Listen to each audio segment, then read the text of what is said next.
For those of you who saw episode 4, which was titled County Election, you may remember that as a 13-year-old boy back in 1976, I had a coming-of-age moment when Helen McDaniel answered a question I asked her. I asked her why she thought the black man in the George Caleb Bingham painting County Election was smiling. And she answered, "Oh, honey, he probably didn't have to work on the stone gutters." And as Miss Helen and I chatted about those gutters almost 50 years ago, I realized that slave labor built the gutters. But the idea of human laborers being owned by other human residents in Arrow Rock had not yet occurred to me. And as a new teenager, this reality of a person being owned by another person in the United States was planted, that idea, but it was sort of lost because I was so caught up in the pomp and the circumstance of our nation's bicentennial celebration. But looking back, I realized I had a romanticized version of United States and Arrow Rock history. And my conversation with Miss Helen that day really started my coming-of-age journey. That just a few months later, I was swept up in the television's miniseries Roots, which was based on Alex Haley's book. I was an 8th grader over at Blackwater Elementary School at the time, and I don't remember that we had any discussions in class or there were any chats after class with my classmates about it. However, I do remember being glued to the television set when it aired. As the story unfolded, I wondered if the slaves who built the stone gutters here in Arrow Rock were like Kunta Kinte, one of the central characters in Roots. Did they know where in Africa they came from? Did they have African names? Did they try to escape? Did they have families? In one episode, Missy Ann, who's one of the plantation owner's daughters, teaches Kizzy, who is Kunta Kinte's daughter, to read, and they play together. The scenes made me think of the happy, smiling slaves I was taught lived here in Arrow Rock, and I saw in Bingham's county election painting. I remember being upset when young Kizzy was taken away from her family, from her parents, after Missy Ann betrayed her. And I remember telling my parents that was not fair. My mom agreed, and she said that's just the way things were back then. With this exception, I don't think I thought much about the violence and the oppression and the betrayal that enslaved Africans experienced. However, I did connect on some superficial level with the powerlessness that enslaved people experienced based on this scene with Kizzy and Mary Ann in their older years that I'm going to describe briefly. Missy Ann's older now, and her driver stops along the roadside where Kizzy just happens to be. Missy Ann doesn't recognize her, but Kizzy does. So Missy Ann demands a drink of water, and Kizzy obliges, but she secretly spits in the cup before handing it to her. When Missy Ann takes this great big drink, I remember blurting out, "Serves her right!" Kizzy showed her. Well, as a 13-year-old, I didn't really understand the depth of oppression that was represented there. But I did have a sense of empathy.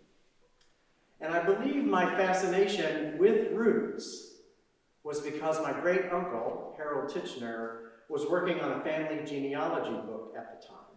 And I made these connections between Alex Haley and Uncle Harold. Both were telling their families' stories.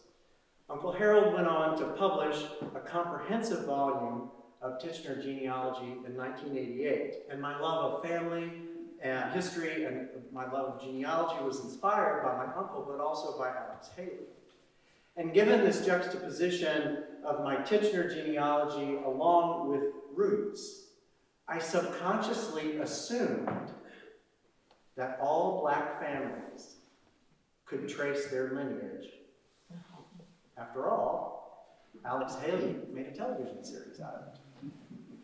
At the time, it never occurred to me that descendants of American slavery didn't have the same opportunities of pursuing their genealogy as do white folks. Now this was challenged soon after Uncle Harold's book was published, when Roxanne Battle and I were Mizzou journalism graduate students, and we were also Mizzou Alumni Association employees. Now for context, Roxanne is African American. She was the first person to introduce me to the idea that not everyone experiences or interprets history in the same way. Some people, especially descendants of enslaved Africans in North America, don't have these genealogical opportunities that my Uncle Harold and Alex Haley had. And the trigger for this revelation was our discussion of a Mizzou alumni tour of plantations of the Old South. Roxanne told me she had no desire to tour plantations of the Old South. She knew that her mom's family was from Arkansas, and that her dad's family was from Mississippi, where her paternal grandfather was a sharecropper, and her great-grandfather was enslaved. And she knew that eventually her parents ended up in Minnesota, where she was raised. But she didn't know much more than that about her ancestors.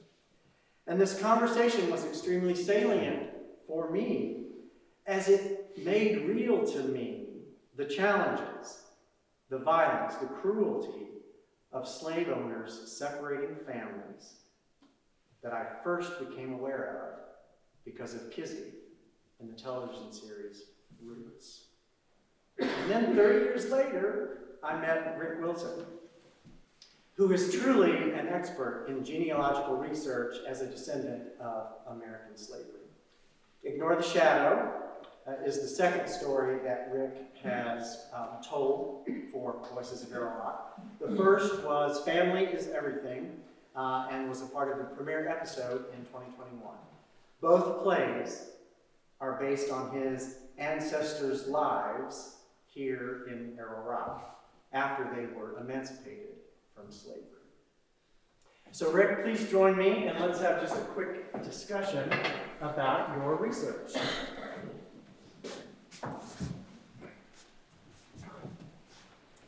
Welcome home. Thank you, Michael. It's good to have you in Arrow Rock. Thank you, sir. Why don't you share with us why genealogy is important to you? Well, for the most part, genealogy is so important because I am going to be able to provide a legacy to my family. As you can see, my family sitting in the front row. I'm going to be able to provide something for my children, my grandchildren, of course my siblings, for them to be able to see the legacy of our family. Because history is so important that they're going to be able to take that with them for the rest of their life. And also be able to pass down that legacy to our children. So that's for really important to me.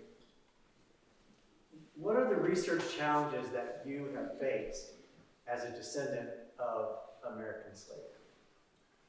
Well, the biggest obstacle, if none of you really know about research, is what I consider the brick wall.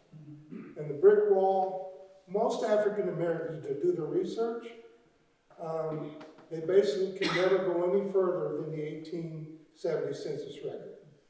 Now, they can find other historical matter, but when it comes to breaking that 1870 census record and going back, you usually can't find anything about your ancestors. Any African American that tries to do that research, they're highly unlikely to be able to find anything at that point. Now, that being said, is that if they end up finding someone in their family, then it's possible that they can find someone in the 1860 census record. But really what that means is that if they find their family member listed in the 1860 census record, that person is probably a person that's actually free, listed amongst those family members. Now, just to take it a step further, that the other side of the coin is that normally what happens is that once you look at the 1860 slave schedule, because remember, slaves were property.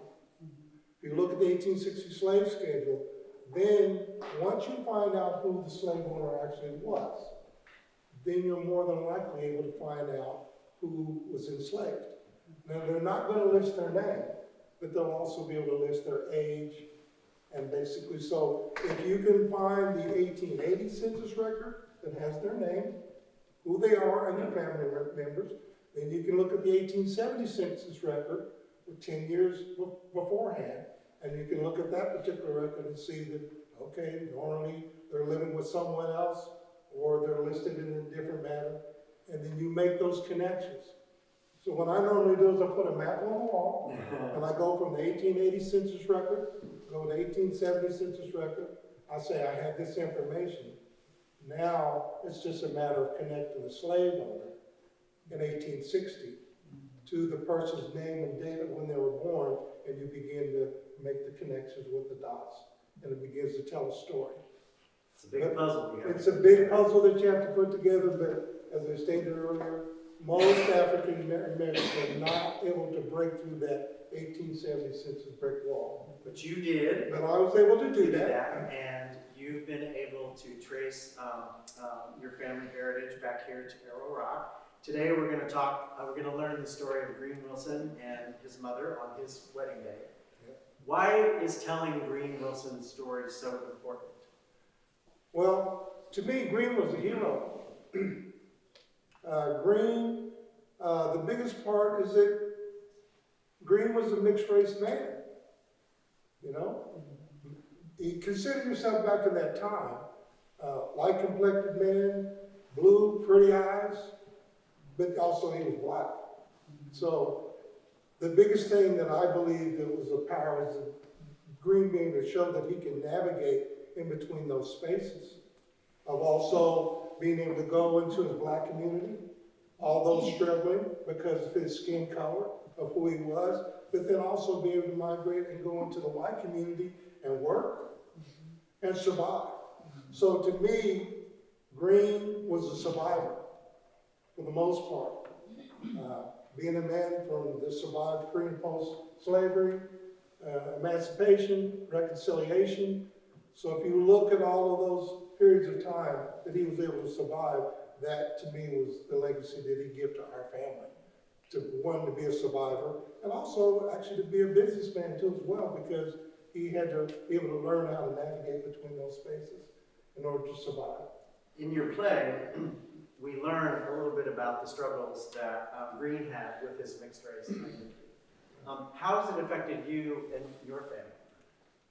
Well, first of all, growing up in a small town, I never considered myself to be mixed race at all. I identified as being black. My parents were black. So I never identified that whatsoever. Now, growing up and going to school, my friends, my family members, friends that I went to school with, they identified as being black. But then there was always this concern that your family's a little different. Most of my family black, but very light colored eyes. Blue, gray eyes, green eyes. And they're like, that kind of brought about a question. They're black, but there's something different about them. So that question always lied here. But to be honest with you, I never thought anything about being mixed race at all until I did my genealogy and my DNA. And then that's when I come to learn that I had 32% European blood. I'm like, 32% European blood. But not only did I find out that I had 32% European blood, but also I had Native American blood. I also had, drawing a blank here, not Native American blood, but also from Irish blood too as well, and Irish blood too as well. So as I begin to get that information back, the bottom line was still, okay, that's great to know. I am who I am as a person. I know who I am, being brought up as a black man, but I'm mixed race, and I accepted that for the most part. And what is it you want people to understand about mixed race identity? Well, I mean, to me, being mixed race is basically something that we all have. It's a genetic trait. I don't care if you are a mixed race person because of mixed blood with European blood and African American blood. If you think about Europeans that come into this country, your skin color might be white, but I'm assured that you're probably mixed with a mixture of blood based on where you come from. So to me, the focus is not so much about being mixed race. I think what's really important is that we're all human beings and that we treat one another as human beings first. That's the most important thing to me, is that we're humans, we respect one another, we treat one another with respect. Being mixed race is just something, who you are, and you should just own it and appreciate it. That's for the most part. Thanks so much, I appreciate that. After the performance, Rick and the actors have agreed to stay a few minutes and answer any questions that you might have if you want to stick around. And the story today, Ignore the Shadow, is about a mother and her son having a discussion on the son's wedding day. And I'm very pleased to let you know that we actually found a mother-son acting duo to play the role of Green and Ellen Wilson. The rest of Rick's interview is in the souvenir program, so you can learn more about his insight as a playwright and as a researcher. But now it's our pleasure to present to you Ignore the Shadow.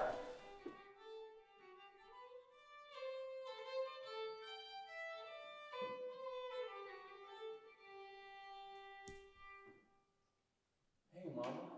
I was worried you wouldn't make it on time. Hello, Green. You know I'm always running late. Yeah, I know, Mama. I know. I wouldn't miss this for nothing in the world, even though I don't approve of all this. You want to do this today, Mama?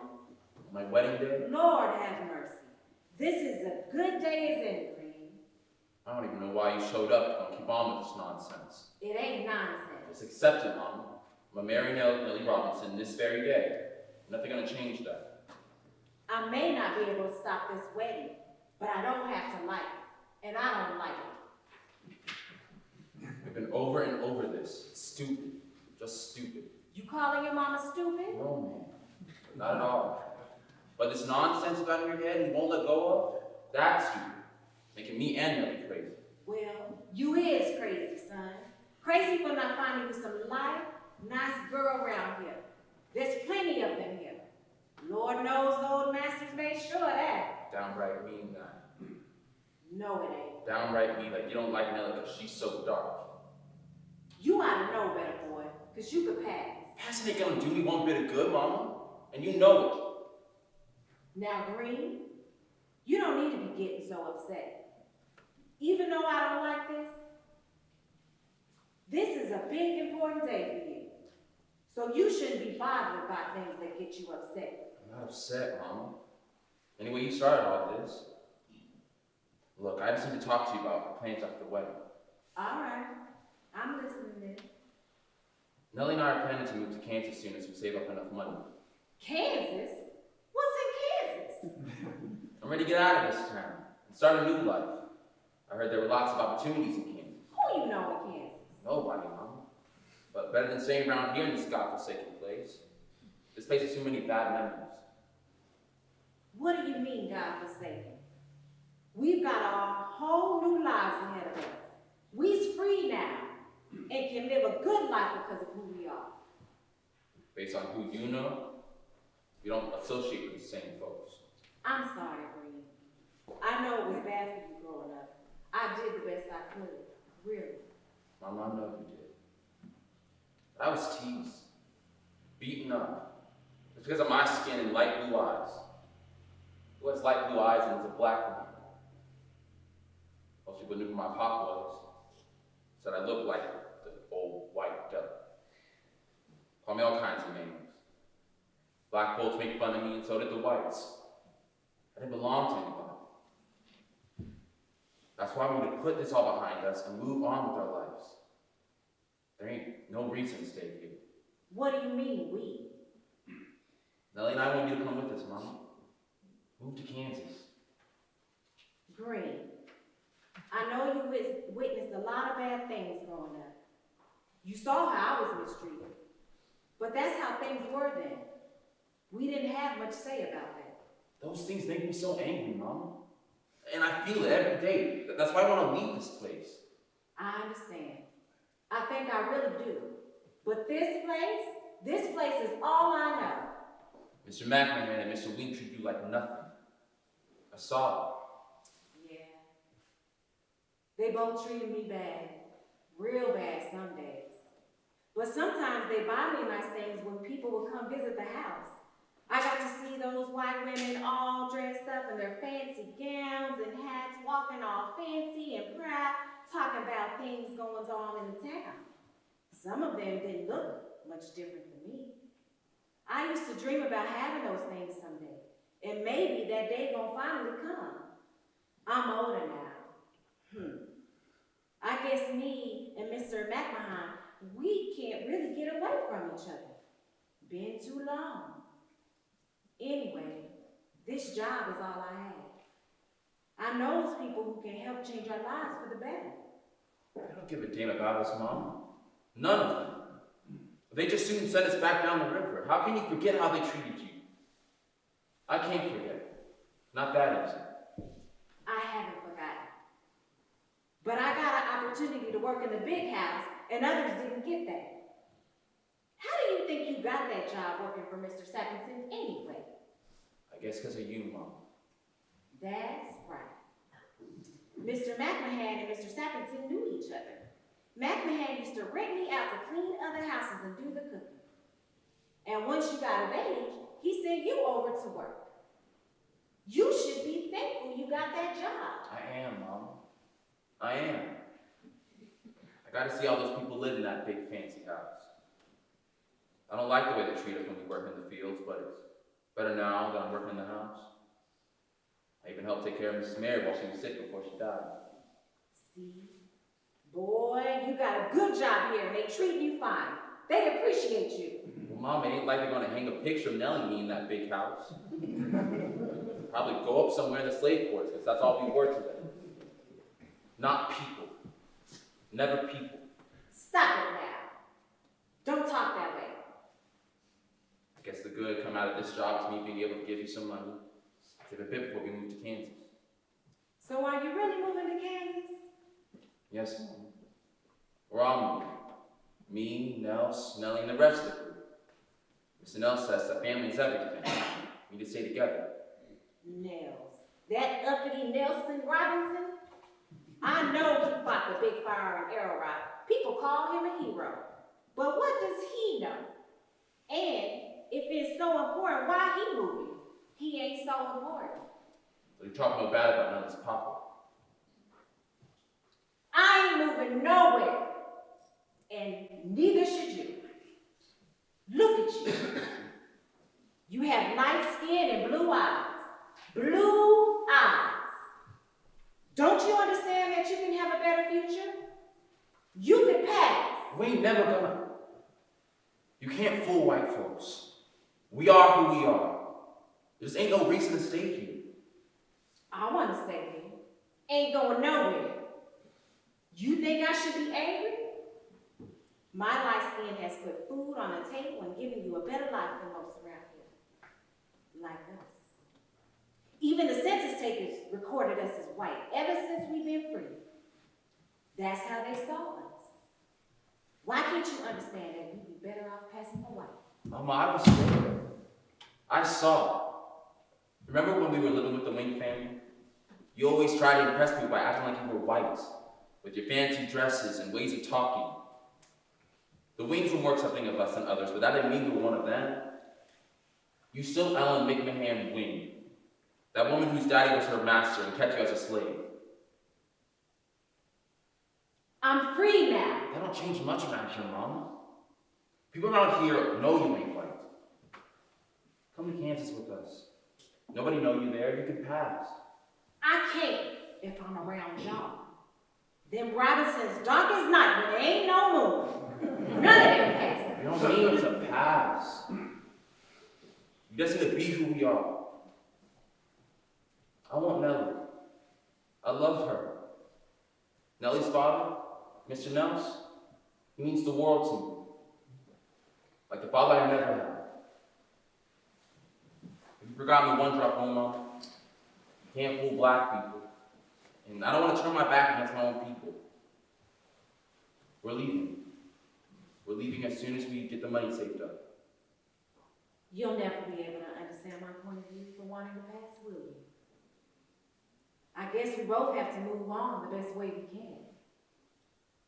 Passing gives me things that I could never have being black. Security, freedom, work. Everything is going to be different. Yeah, everything is going to be different. You won't see us anymore. You won't be able to come to all the family gatherings, eat good food, get into the picnics, sing and worship at church. All the beautiful things we do as a family. If you come with us, you can still have all of this. It's going to be different to lose all those things. But life is about choices. Now that we're free. I made my choice. I'm staying here. You're choosing to stand in the light of your own white skin. Ignore the shadow of your black identity. Can you see how selfish this is? I don't quite see it that way. As you get older, you might see it differently. Now I know why Dallin and Georgia decided to go their separate ways. No. Green, this has nothing to do with your brother and sister leaving. You know Dallin left to fight in the war, and Georgia got married and moved to Sedalia. They left on their own choosing. Unfair if you hold that against me. Well, I'm leaving of my own choosing. Just as soon as Nellie and I can save up the money. Green, I guess we can't agree on much. But I do love you. I really do love you. And I wish you and Nellie would stay. Mama, please come with us. Who's gonna take care of you? I'll be fine. Always managed. Always will. That's what I do. I love you, Mama. I know. Love you too, baby. Ain't ignoring no shadow, Mom. Living in it just like you gonna live in yours. Anyways, guess distance don't matter when we got love. No, Mama, it don't. I really hope it don't.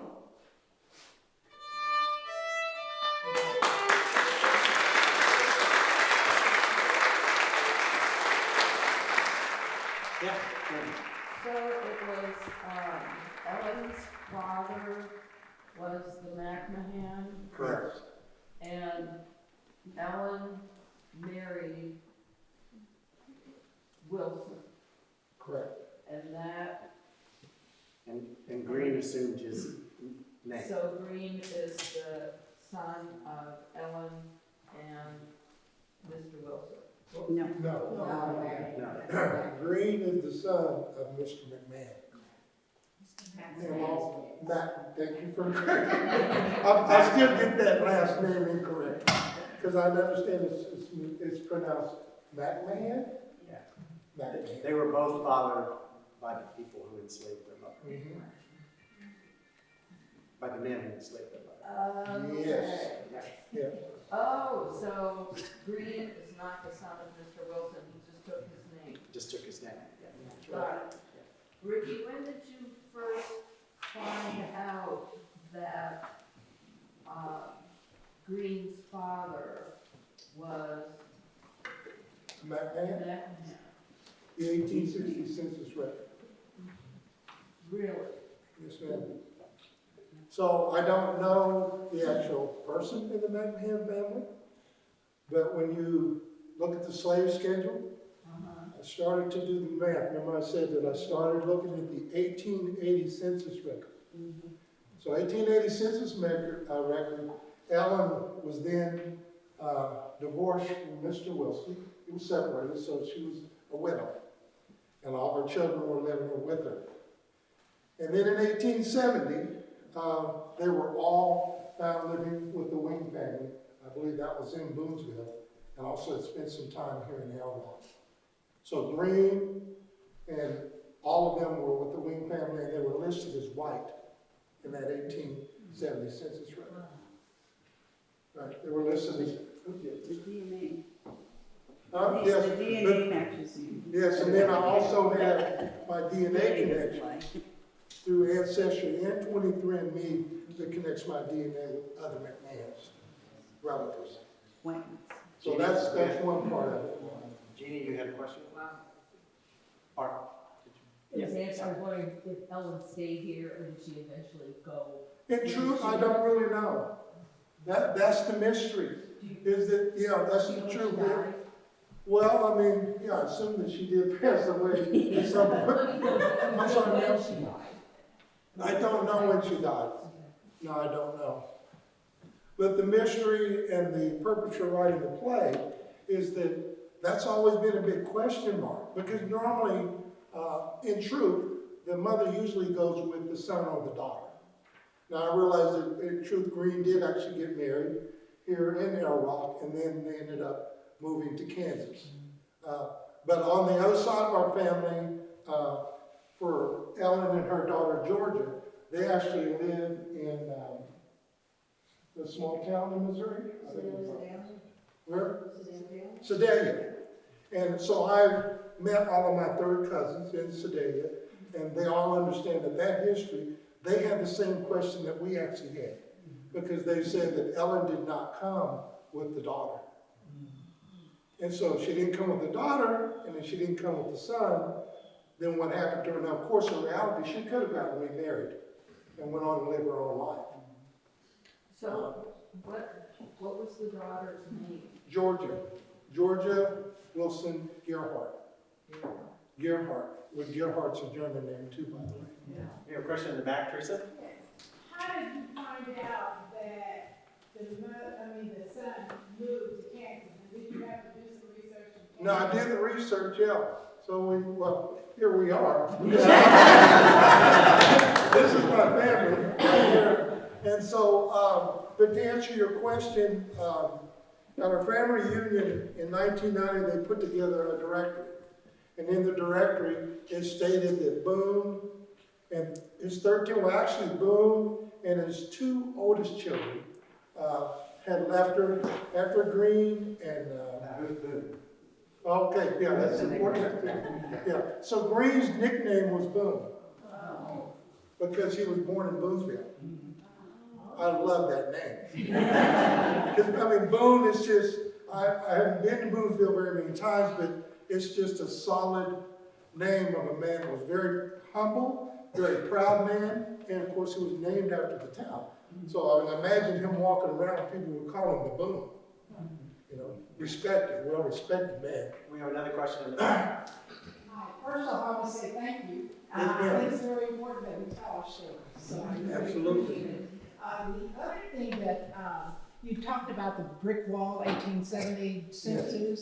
One of the things, as I've done research on my side of the family, is looking for wills, last wills and testaments of the families who own my family. And so was able to trace my family back to 1848 with a name, because in the will, they indeed named the people as they gave them, my ancestors gave them to either their daughters or their sons. So just another way of finding. Yes, yes. We have, as part of the research, one of the wills of Thomas McMahon, and then also his son, James McMahon. I don't know if many of you are familiar with James, but the original sons, I believe there was 3 of them that came to Arrow Rock from Kentucky. So that was when the Arrow Rock was a movable, first founded, I think, in 1811, when the 4 of them came here. You have a question, sir, or you just acknowledging my? So in the program, you list a range of 7 years for Green's birth. Is that, or someone listed it, Is that because there's no No dad births. for you, or you believe that he didn't know when he was born also? I believe he didn't know. I mean, but I did find some information. If you do the math, he could have been born in 1854 or 1861 were the 2 days, because there was no birth certificate to really prove exactly when he was born. But on his death certificate, it says both 18. I believe it says he was born in 1854 was his birth. On his death, pardon? On his death certificate. So I have a question for your mother-son team, if you're willing to ask a question. It's also maybe get you to be a little vulnerable if you're willing. When playing that part from a story that seems so far gone, but yet very relevant, how were you able to handle that, maybe reflective of the conversations you've had together in this day and age? Being someone who is biracial, it's very, it's a reality. Can I get you to stand up? It is a reality that I live. I am half Filipino and half Black. Never met my biological father. So as a biracial person, I am a Black-facing woman. So when people encounter me, I'm a Black woman, but I'm very much Spaniard, Filipino, and Black. So this is the reality of people who are biracial and having to choose what people see, even though my genetic makeup is very multicultural. My son, Sheridan, has Puerto Rican in him. So we are very much, very mixed. But again, we're, when people see us, they see us as African-American people. So we are presenting as African-American people, but we are very much Filipino, flowing through my veins, Spaniard, last name is pronounced Mirador, very much in our veins. So, son, you have anything to add? I recently just moved to New York about 4 months ago, so yeah, this is it does kind of hit really close to home because we've had conversations. I've always kind of been the person where I acknowledge my multiracialness and I've celebrated it, and I think that in this day and age, especially with how much we're acknowledging other cultures, I feel like I'm being forced more and more to be put into a box, but remembering the talks I've had with my mother and how she's always helped me celebrate these different cultures and different upbringings that I've had, I feel like has helped me navigate the big city that is New York, and learn to embrace kind of the little quirks and differences that I have with myself. New York, Kansas City. Oh. Yeah, it's not too far. So you were raised in Kansas City, you live in Kansas City Yes. area now? Yes. So I'm wondering what the attitude of your community is to lighter skinned people Oh, today. I can tell you. I can tell you. I was bullied as a child. I have hazel brown eyes, very light eyes, even being half Asian, which tied back to my Spaniard side. Don't know what my biological father was, but he had green eyes as well. And I think some of his aunts was tied back to like New Orleans. So we know a lot of people, Creole people are from that region of the world. But as a child, I was bullied a lot. I think reflecting back on high school, it was very, so people back then, as being a light complected person, would try to beat me up because I was light complected. Yeah. Because I felt like I was different than everyone else. I didn't feel like I was different than everyone else because we all have the same walk. However, they didn't view my walk as the same walk. So being someone who is biracial, it's even on my mother's side having to explain to them when things aren't appropriate. Like you can't talk like that. You can't say those things, it's not appropriate, right? But they don't know. They're just doing what they know as Filipino people. And then so as a biracial person, I have to play both sides all the time. It's flipping the switch. And we call it code switching is what we call it. So when I'm around my Filipino family, it's very different than I'm around people of color. My African American community is very different than I'm around my Filipino community. Trying to make them feel comfortable with who I am. As I've gotten older, I kind of have taken off that mask. Tired. Very tired. Very tired, so. Now, does your son have a similar experience? Oh yeah, definitely. Oh yeah, and it's definitely different now that there's social media. I'm growing up in a generation where social media is very prevalent. Yeah.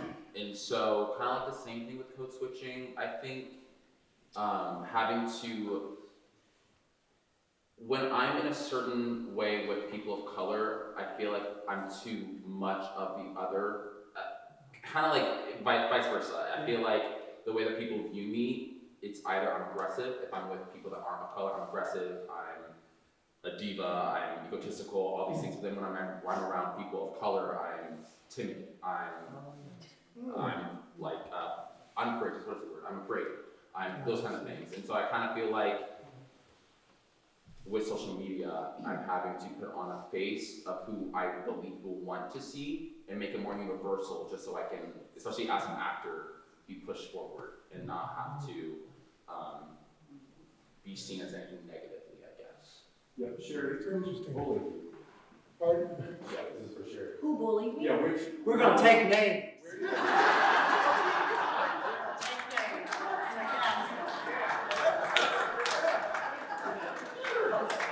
And I'm her bouncer too, by the way. So it's always been light skin, dark skin. Even now, I've had people say that light complected people are considered more pretty than dark complected people. I remember growing up, I always used to say, why am I darker? I just want to be darker.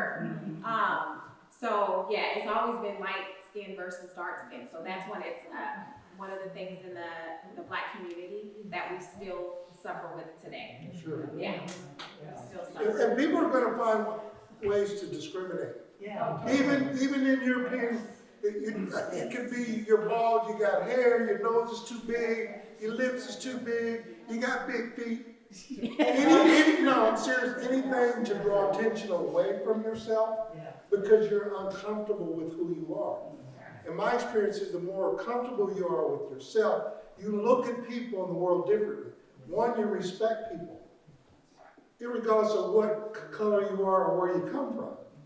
That's the most important thing, because we have to get along with this world.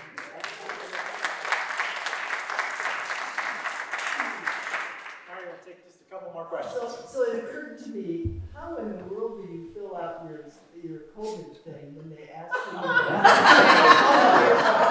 Oh, it's a really good idea. I'm always other. Yeah. All right, question here.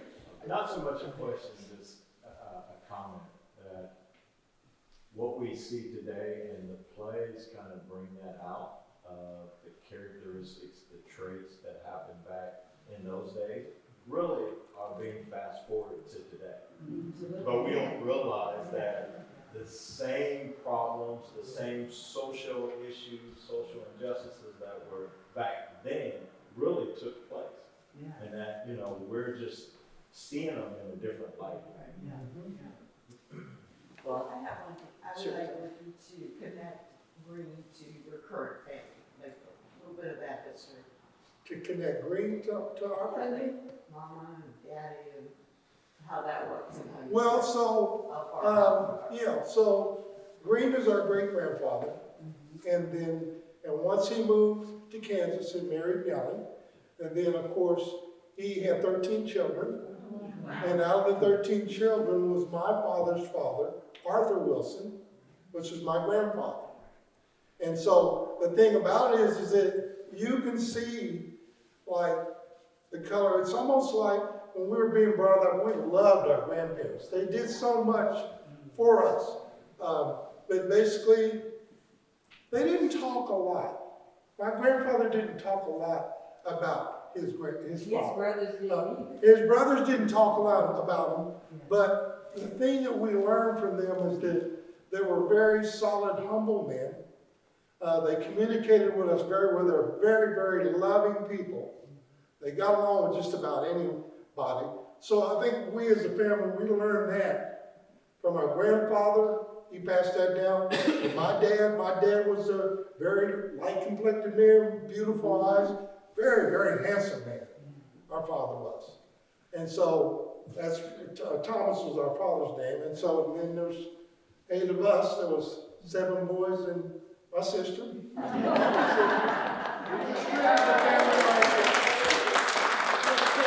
Speaking of that, just difficult for us because we weren't all alike. No, We were also Different brown shades. skin, and so being brown skin with light green or blue eyes, Yes. yeah, that was another fight. Yeah. yeah. Well, we so appreciate your support of this Leaders Theater series. I think these conversations are really important for us to have as a community, and I appreciate your participation in them. Our next episode will be the first Saturday of May. It will be in the old schoolhouse across the street, and it will feature the story of Doc Brown, who was born here in Carroll Rock, enslaved by Miles Meredith Marmaduke, and went on to become quite a celebrity in Kansas City as a cakewalker. And the award-winning poet Lynn North, out of Kansas City, will be bringing Doc Brown to life. So we hope to see you in May. Thank you, everyone.